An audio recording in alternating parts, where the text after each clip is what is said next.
ग्रामीण टीवी में आप सबका स्वागत करते हैं। आज बात करेंगे दोस्तों झारखंड की। झारखंड में ओबीसी के लिए आरक्षण व्यवस्था से असंतुष्ट सत्ता दल के सदस्य व नेता के द्वारा धरना प्रदर्शन करके वर्तमान हेमंत सरकार से 27% आरक्षण ओबीसी के लिए अभिलंब लागू करने की मांग कर रहे हैं। दोस्तों, आप और हम अच्छी तरह जानते हैं कि 15 अगस्त 1947 को हमारा देश आज़ाद हुआ। करीब 2 साल बाद 26 नवंबर 1949 तक संविधान बनकर तैयार हुआ और 26 जनवरी 1950 को संविधान पूरे देश के लिए लागू हो गया। संविधान के अनुच्छेद 340 के तहत सामाजिक शैक्षणिक रूप से पिछड़े वर्गों के लिए आयोग बनाने का प्रावधान है।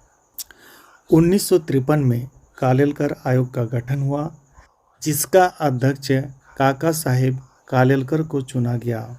काका साहेब कालेलकर शिक्षा शास्त्री, पत्रकार और एक स्वतंत्रता संग्राम के सेनानी थे और इस आयोग के द्वारा अनुसूचित जाति के लिए 15%, अनुसूचित जनजाति के लिए 7.5% आरक्षण का सुझाव दिया गया। उस वक्त अनुसूचित जाति और अनुसूचित जनजाति के लिए जो सुझाव दिया गया, उस रिपोर्ट को स्वीकार कर लिया गया। लेकिन दोस्तों, अनुसूचित जनजाति और अनुसूचित जाति के अलावा एक और सूची तैयार किया गया, जिसमें कई जातियों को शामिल किया गया, जिसे अदर बैकवर्ड कास्ट कहा जाता है। ओबीसी की रिपोर्ट को अस्वीकार कर दिया जाता है। दोस्तों, इनके बाद फिर 1979 में मंडल आयोग का गठन हुआ, जिसमें ओबीसी की संख्या कुल आबादी का 52% बताया गया था, जिसको राष्ट्रीय नमूना सर्वेक्षण की रिपोर्ट के मुताबिक फर्जी बता दिया गया और ओबीसी के लिए जो 27% आरक्षण का सुझाव दिया गया था, वो लागू नहीं हो पाया। दोस्तों, 1991 में नरसिम्हा राव सरकार ने अगड़ी जाति के लिए 10% आरक्षण की शुरुआत की थी।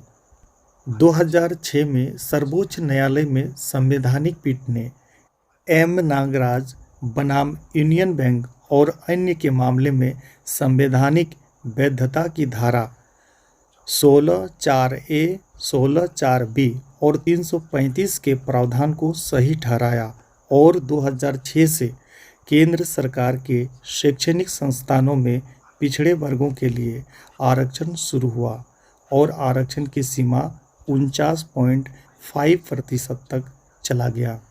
लेकिन दोस्तों, संविधान की अनुच्छेद 16/4 के अनुसार राज्य सरकार अपने राज्य में आर्थिक, सामाजिक और शैक्षणिक रूप से पिछड़े वर्गों के लिए जिसका पर्याप्त प्रतिनिधित्व राज्य के राय के मुताबिक पदों को आरक्षित कर सकती है। ये राज्य का अपना अधिकार है। लेकिन दोस्तों, सर्वोच्च न्यायालय के आदेशानुसार आरक्षण की सीमा 50% से अधिक नहीं होनी चाहिए। दोस्तों, झारखंड के बोकारो जिला कांग्रेस कमेटी के 1 दिवसीय धरना प्रदर्शन में झारखंड प्रदेश कांग्रेस कमेटी के प्रवक्ता निजाम अंसारी ने क्या कहा, आइए देखते हैं। इस पार्टी के एक नेता सिर्फ अपने व्यक्तित्व के लिए नहीं, देश के आम नागरिक के लिए 27% आरक्षण पर लोग चिंतित हैं। क्या अगर ये सच है कि जितने भी हमारे देश के कल कारखाने हैं, अगर वो बेचे जा रहे हैं, ये अगर सच है तो ये हमारे देश के 130 करोड़ की जनता के लिए एक गंभीर मामला है। अगर ये सच है तो कान खोल करके ये सुन ले, जो भी बात हमारी सुन रहे हैं। सरकार आती रहेंगी, जाती रहेंगी। जो भी परिवार के लोग अपनी बच्चियों को, बच्चे को अगर अच्छे तालीम दे रहे हैं, अच्छे शिक्षा दे रहे हैं, और अगर आप ये सोच रहे हैं कि आने वाले समय में उसको अच्छी जॉब मिलेगी, तो ये गंभीर चुनौती बनने के समय आ गया है। एक तरह से हम ये कह सकते हैं कि हमारे जो आने वाले नस्ल जो होगी, जो बेटी होगी हमारी, बेटा होगा हमारा, अगर हम ये सपना देख रहे हैं कि अच्छे कल कारखाने में वो अच्छे पद पर सुशोभित होंगे, तो ये हमारी और आपकी भूल हो सकती है। ये हो सकती है कि जिस तरह का अखिल भारतीय कांग्रेस कमेटी ने देश को अंग्रेजों से आजादी करने के लिए जो मशक्कत की थी, मेहनतें की थी, कुर्बानी दी थी, आज हमें लगता है कि वो वक्त आ गया है कि फिर से ये अंग्रेज के शासन के तरफ हमारा देश ले जाने की एक साजिश रची जा रही है। हम ये क्यों नहीं कर सकते हैं कि आप देखें कि बोकारो स्टील सिटी में हम लोग रहते हैं, जो भी बात हमारे सुन रहे हैं, समझ रहे हैं, उसे गंभीरता से इस बात को समझना पड़ेगा। ये समझने की जरूरत है कि हमारे नेहरू जी ने और इंदिरा जी ने बोकारो स्टील प्लांट को एशिया महादेश का सबसे बड़ा प्लांट लगा करके वो जो हमारे लोगों को, इस देश में रहने वाले वासियों के प्रति जो आभार हम लोग अभी भी करना चाहिए कि ये प्लांट लगने के बाद इस प्लांट में जो भी रीगर में काम किया, खलासी में काम किया, वेल्डर में काम किया और उसको एक अच्छी वातावरण मिलने से स्कूल मिला, स्वास्थ्य मिला, खेल कूद का जमीन मिला, उससे एक अच्छा वातावरण बना, तो वेल्डर का लड़का भी इंजीनियर और डॉक्टर बन करके देश को सेवा करने का काम कर रहा है। आज आप देख लें कि अगर सारे चीज एक तरह से, ठीक मोदी जी कहते थे कि जो 70 साल में नहीं हुआ है वो मोदी जी के राज में हो जाएगा। आपने और हमें कभी भी किसी भी भारत के किसी भी कोने में रेल में भारतीय रेल लिखा हुआ हम लोग देखते थे। पहली बार ये आपको देखने को मिलेगा कि जो भारतीय रेल जो संपत्ति थी उसमें अदानी रेल देखने को आपको मिलेगा। सेल एक साजिश के तहत इसको नुकसान की तरफ ले जाएंगे और इसको बेचने का काम करेंगे। हमारे नेताओं ने जिस तरह के अपनी बात को रख रहे थे, ये कांग्रेस पार्टी ने इस विशाल देश की आजादी के बाद से देश के सभी प्रांत में, सभी राज्य में, सभी जिलों में जो वातावरण थे, जो माहौल थे, उसमें सभी नेता लोग मिलकर के 27% जो आरक्षण देने की बात कही गई थी, ये किसी जाति विशेष के लिए नहीं, ये एक समूह विशेष की बात थी।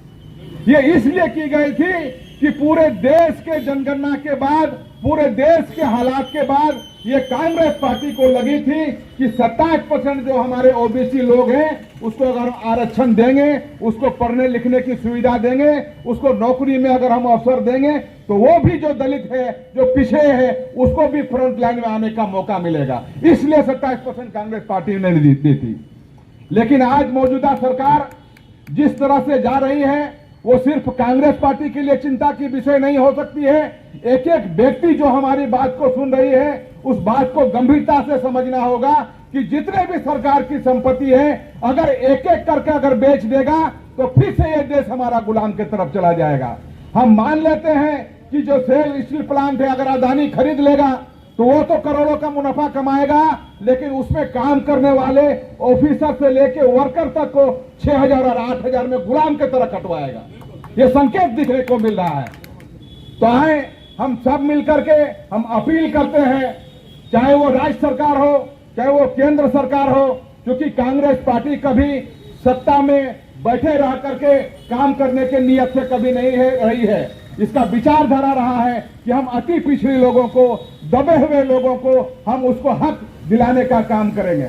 तो हम मांग करते हैं अपने राज्य सरकार से भी, हमें इस बात को मालूम है कि हमारे इस राज्य के मुख्यमंत्री भी इस पर गंभीर हैं, हमारे सभी नेता उनके संपर्क में भी हैं। हम राज्य सरकार से भी मांग करते हैं और केंद्र सरकार से भी मांग करते हैं कि ओबीसी के लिए 27% आरक्षण ये कोई भीख नहीं है, ये हमारे देश का और हमारा ये हक की लड़ाई है, इसको देना ही पड़ेगा।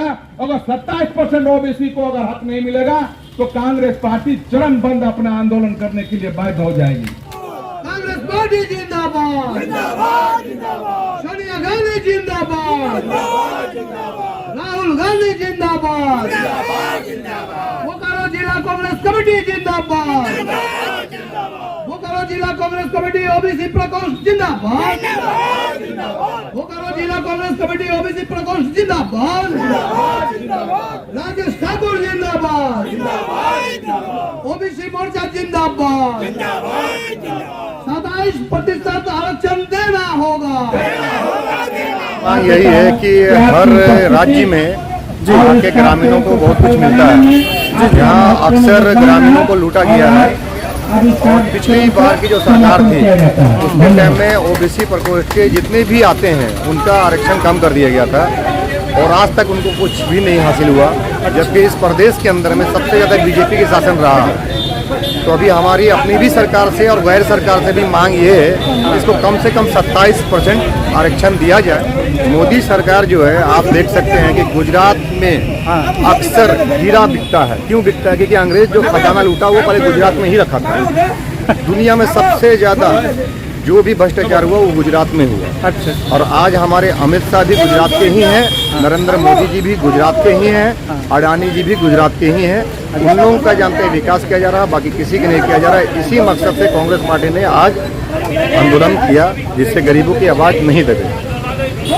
आज बोकारो जिला कांग्रेस कमेटी ओबीसी विभाग की तरफ से 1 दिवसीय जिला मुख्यालय में धरना प्रदर्शन का आयोजन रखा गया। प्रदेश के निर्देशानुसार मैं बता दूं आपको कि झारखंड राज्य हुए आज 22 साल हुए, जिसमें 18 साल भाजपा ने राज किया और भाजपा के मुख्यमंत्री प्रथम मुख्यमंत्री बाबूलाल मरांडी जी गद्दी पर बैठते ही ऐसा सिग्नेचर किए हैं कि 27% से आरक्षण से हमारा 14% पड़ा गया। ठीक है जी जी जी 14% कर दिए, 14% भी हमको मिला नहीं है।